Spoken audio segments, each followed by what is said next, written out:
नमस्कार। आप सुन रहे हैं द बॉलीवुड रेडियो और मैं हूं आपके साथ आकाश। दोस्तों, आज के इस पॉडकास्ट में किस्सा राजेश खन्ना और बी आर चोपड़ा का है और बात करेंगे एक फिल्म की भी जिसे बी आर चोपड़ा बना रहे थे और राजेश खन्ना ने लगभग बी आर चोपड़ा को दुखी कर दिया। फिल्म पत्रकार रऊफ अहमद एक इंटरव्यू में बात के दिनों में बताते हैं कि साल 1974 में बी आर चोपड़ा की फिल्म कर्म की शूटिंग के दौरान का यह किस्सा है। निर्देशक बी आर चोपड़ा कश्मीर के श्रीनगर की हसीन वादियों में अपनी पूरी यूनिट के साथ शूटिंग की तैयारी कर रहे थे। वो लोकेशन और दूसरे बंदोबस्त के लिए फिल्म के कलाकारों से 2 दिन पहले ही यहां पहुंच गए थे।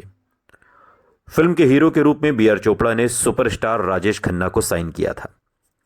राजेश खन्ना की पहली हिट फिल्म इत्तेफाक का निर्माण भी बी आर चोपड़ा ने ही किया था। गाने की शूटिंग से पहले सारी तैयारियां की जा चुकी थीं। क्रू के साथ कश्मीर की वादियों को भी सुपरस्टार का बेसब्री से इंतजार था। शहर के लोग अपने काम खत्म करके उनकी एक झलक देखने के लिए शूटिंग लोकेशन पर पहुंचने लगे थे। बहुत भीड़ थी। एक आदमी गाड़ी लेकर उन्हें रिसीव करने एयरपोर्ट भी पहुंचा, लेकिन फ्लाइट से उतरने वाले मुसाफिरों में राजेश खन्ना नहीं थे। वजह जानने के लिए बी आर चोपड़ा ने बंबई फोन किया। यह वो दौर था, तब मोबाइल फोन नहीं थे, पेजर नहीं था, कोई ऐसा साधन नहीं था कि तुरंत आप संपर्क कर सकें। तो घर में जो टेलीफोन था, लैंडलाइन, उस पर बी आर चोपड़ा ने फोन किया तो राजेश खन्ना के सेक्रेटरी ने बताया कि वो अभी बंबई में ही हैं, श्रीनगर नहीं गए। इंतजार में 1 दिन और बीता, 2 दिन बीता, 3 दिन बीत गए, लेकिन राजेश खन्ना का कहीं कोई अता पता नहीं और सारी की सारी यूनिट राजेश खन्ना के इंतजार में श्रीनगर में बैठी थी। तो सवाल यह था कि क्या बी आर चोपड़ा के संदेश राजेश खन्ना तक पहुंच ही नहीं रहे थे? वो खुद फोन पर बात क्यों नहीं कर रहे थे? आखिर वो थे कहां? ये तमाम सवाल अब बी आर चोपड़ा के मन में घूमने लगे। आखिरकार 3 दिन के इंतजार के बाद वो खुद नहीं आए, बल्कि उनकी बिजनेस क्लास के हवाई टिकट पर उनका बावर्ची गोपाल श्रीनगर पहुंचा। गोपाल अकेला नहीं आया था, बल्कि अपने साथ राजेश खन्ना का एक संदेश लेकर आया था। और संदेश था कि काका जी की तबीयत खराब है, इसलिए वो शूटिंग पर नहीं आ सकते। सुपरस्टार की शोहरत अब उनकी सनक की वजह से और ज्यादा बढ़ रही थी। स्टारडम हासिल करने के बाद वो भी जो भी ज्यादतियां एक स्टार कर सकता था, राजेश खन्ना उसकी जीती जागती मिसाल बन गए थे। इन ज्यादतियों की शुरुआत भी इस घटना से कुछ साल पहले ही हो चुकी थी। सुपरस्टार्स की ऐसी सोच को लेखक सलीम खान एक दिलचस्प कहावत के जरिए बयां करते हैं। यह आमतौर पर एक्टर्स के साथ होता है।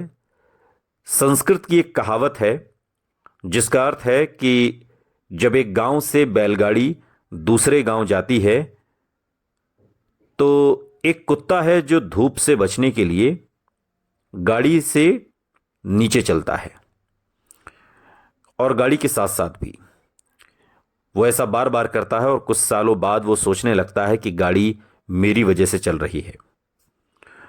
तो जब एक के बाद एक फिल्में हिट होने लगती हैं तो एक्टर्स को लगता है कि जैसे ये सिर्फ उनकी वजह से ही हिट हो रहा है। ये बातें सलीम खान ने एक इंटरव्यू के दौरान कही थी। शायद राजेश खन्ना भी कुछ ऐसे ही ख्यालों से गुजर रहे थे। अब ये सवाल भी उठने लगा, कहीं ना कहीं वो अहंकार या जो आत्ममुग्धता होती है वो उसके शिकार भी होने लगे थे। उनके सी फेसिंग बेडरूम में 8 कोने वाला आलीशान बेड था जिसके ऊपर दीवार पर उनके बड़े बड़े पोस्टर लगे हुए थे। रऊफ अहमद बताते हैं कि राजेश खन्ना ने खुद उनसे एक बार कहा था, लोग मेरी फिल्मों में मुझे देखने आते हैं, सिर्फ मुझे। कहानी क्या है, गाने क्या हैं, गीत संगीत, इससे लोगों का कोई वास्ता नहीं। फिल्म पत्रकार रऊफ अहमद बात के दिनों में बताते हैं, उनके मुताबिक उस दौर में उनके पास मास हिस्टीरिया को देखते हुए उनकी ये सोच शायद गलत भी नहीं थी, क्योंकि राजेश खन्ना ही इकलौते सुपरस्टार हैं जिन्होंने एक के बाद एक 15 सुपरहिट फिल्में बैक टू बैक दी। ऐसा आज तक कोई नहीं कर सका। यह तिलिस्म न पहले किसी ने किया, न राजेश खन्ना के बाद कोई कर सका। सुपरस्टार वाले नखरे राजेश खन्ना की खासियत बनने लगे थे और अपने निर्देशकों को इंतजार करवाना उनकी आदत में शुमार हो गया था। वो चाहते थे कि दुनिया उनकी मर्जी के मुताबिक चले। एक इंटरव्यू में रऊफ अहमद, फिल्म पत्रकार, बताते हैं, उस दौर में मीडिया में उनकी सबसे बड़ी समर्थक रही देवयानी चौबल ने भी उनमें आए बदलावों के बारे में बताते हुए कहा, अपने सुपरस्टारडम से पहले राजेश खन्ना कहीं बेहतर इंसान हुआ करते थे। देवयानी के मुताबिक बाद में उनकी दुनिया खुद तक सिमट कर रह गई। वो इतने आत्म केंद्रित हो चुके थे कि दूसरों के लिए उनके पास कुछ बचा ही नहीं था। और मैं उन्हें अच्छी तरह से जानती थी। वो बेहद असुरक्षित, बेहद उलझे हुए इंसान थे। यह बदलाव शराब के सुरूर में और भी ज्यादा हावी होता दिखाई देने लगा। उनके लिए कोई भी मौका जाम छलकाने का बहाना होता था। पीने का भी उनका अलग ही अंदाज था। एक निर्देशक जो आशीर्वाद की कई महफिलों का हिस्सा रहे, जिसे खन्ना दरबार कहा जाता था, एक इंटरव्यू में वो बताते हैं कि रेड लेबल स्कॉच उनकी फेवरेट हुआ करती थी और अपना पहला पैग वो थोड़ा बड़ा बनाते थे और उसे जल्दी से गटक जाते थे। वो कभी भी एक दो पैग पर नहीं रुकते थे। पीने का यह सिलसिला देर रात तक चलता था। और एक और खास बात थी कि वो पीते वक्त कुछ भी खाते नहीं थे, ना खाना, ना स्नैक्स, ना कुछ नहीं, सिर्फ नीट मतलब शराब ही पीते थे। जल्दी उठने की आदत उन्हें पहले से नहीं थी और अब लेट नाइट पार्टियों की वजह से उनकी सुबह ज्यादातर दोपहर में शुरू होती थी। राजेश खन्ना को उनके थिएटर के दिनों से जानने वाले पत्रकार अली पीटर जॉन बताते हैं कि उनकी फिल्मों की शूटिंग अक्सर सुबह जल्दी भी होती थी, मगर राजेश खन्ना का दिन दोपहर 3 बजे शुरू होता था। लेकिन वो बहुत अच्छे एक्टर थे। आप उन्हें डायलॉग दो और वो पूरे दिन का काम कुछ ही घंटों में निपटा देते थे। तो कोई शिकायत ही नहीं करता था कि उसका नुकसान हो रहा है।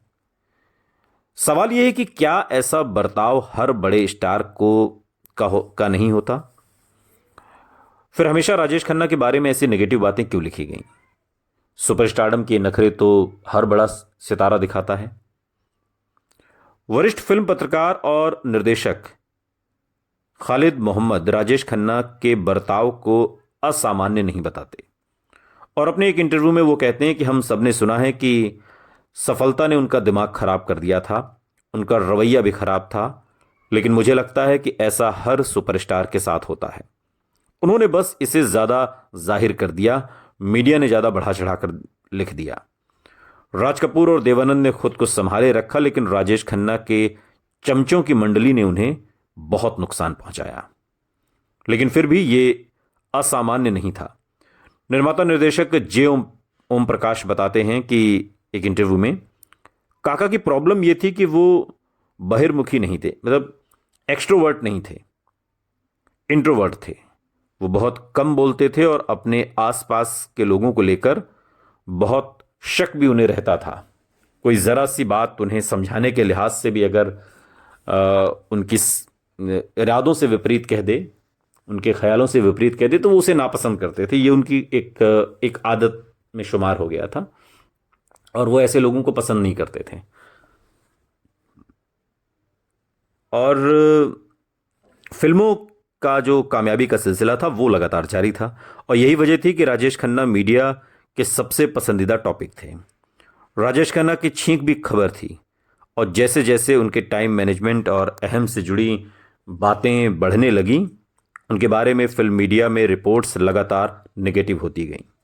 और ऐसा आमतौर पर हर कामयाब शख्स के साथ होता है और राजेश खन्ना ने तो देश को दिखाया कि कामयाबी का मतलब क्या हो सकता है। राजेश खन्ना की दुनिया अपने काम और चमचों तक सिमट कर रह गई।